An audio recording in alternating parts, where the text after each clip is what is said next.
ସମସ୍ତଙ୍କୁ ଖ୍ରୀଷ୍ଟୀୟ ପ୍ରେମରେ ମୋର ନମସ୍କାର। ପ୍ରିୟ ମୋର ଭାଇ ଆଉ ଭଉଣୀମାନେ, ଆଜି ଆମେ ପବିତ୍ର ବାଇବେଲରେ କିଛି ବିଷୟ ଧ୍ୟାନ କରିବା। କ'ଣ? ପରାମର୍ଶଦାତା ଅର୍ଥାତ୍ ବିଶ୍ୱସ୍ତ ବୁଦ୍ଧିମାନ ଦାସ, ଯାହାଙ୍କୁ ପରମେଶ୍ୱର ଏହି ଯୁଗାନ୍ତ ସମୟରେ ମନୋନୀତ କରିଅଛନ୍ତି। ଜନ 10:11 ଯୀଶୁଖ୍ରୀଷ୍ଟ ଏହି ପ୍ରକାର କୁହନ୍ତି, ମୁଁ ପ୍ରକୃତ ମେଷପାଳକ ଅଟେ। ପ୍ରଭୁ ଯୀଶୁ ହିଁ ଆମର ପ୍ରକୃତ ପାଳକ ଅଟନ୍ତି। 2000 ବର୍ଷ ପୂର୍ବେ ଯୀଶୁଖ୍ରୀଷ୍ଟ ଏ ଜଗତକୁ ଆସିଲେ।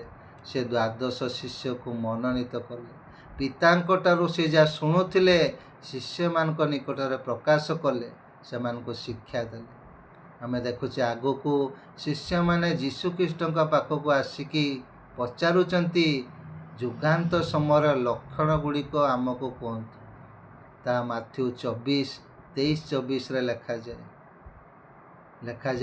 ସେତେବେଳେ ଅନେକ ଭଣ୍ଡ ଖ୍ରୀଷ୍ଟ ଓ ଭଣ୍ଡ ଭାବବାଦୀମାନେ ଉଠି ଅନେକଙ୍କୁ ଭ୍ରାନ୍ତ କରିବେ।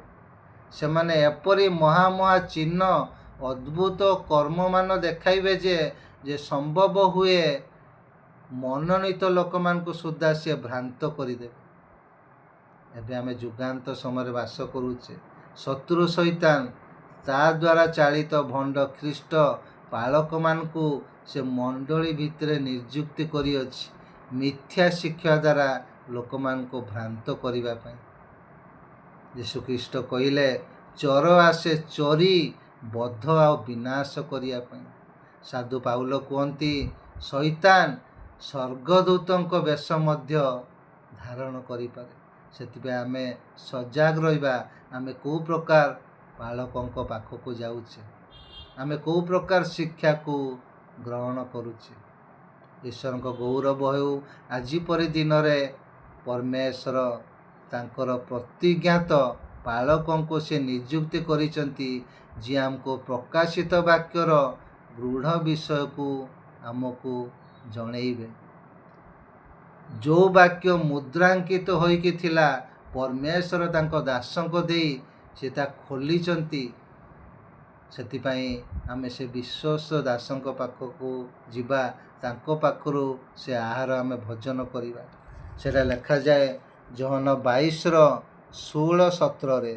ଆମ୍ଭେ ଯୀଶୁ ମଣ୍ଡଳୀମାନଙ୍କ ନିମନ୍ତେ ତୁମ୍ଭମାନଙ୍କ ନିକଟରେ ଏହି ସମସ୍ତ ସାକ୍ଷ୍ୟ ଦେବା ପାଇଁ ଆମର ଦୂତକୁ ପ୍ରେରଣ କରିଅଛୁ।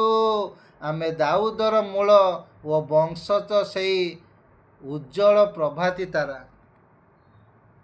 ଲେଖା ହେଇଛି କ'ଣ?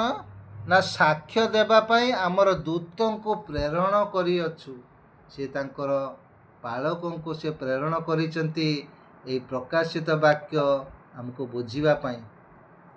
ଏଠି ଲେଖାଯାଏ, ଆତ୍ମା ଓ କନ୍ୟା କହନ୍ତି ଆସ, ପୁଣି ଯେ ଶୁଣେ ସେ କହୁ ଆସ, ଯେ ତୃଷାର୍ତ୍ତ ସେ ଆସୁ, ଯେ ଇଚ୍ଛା କରେ ସେ ବିନା ମୂଲ୍ୟରେ ଜୀବନଦାୟକ ଜଳ ପାନ କରୁ। ଏବେକା ସମୟରେ ମଣ୍ଡଳୀ ଗୁଡ଼ିକ ମଧ୍ୟରେ ଜୀବନଦାୟକ ଜଳ, ସେ ସତ୍ୟ ବାକ୍ୟ ନାହିଁ। ସେଥିପାଇଁ ଆମକୁ ଏ ବିଶ୍ୱସ୍ତ ବୁଦ୍ଧିମାନ ଦାସ, ଯାହାଙ୍କୁ ପରମେଶ୍ୱର ମନୋନୀତ କରିଛନ୍ତି, ତାଙ୍କ ପାଖକୁ ଯିବାର ଅଛି। ସମସ୍ତଙ୍କୁ ପ୍ରେଜ୍ ଦ ଲର୍ଡ।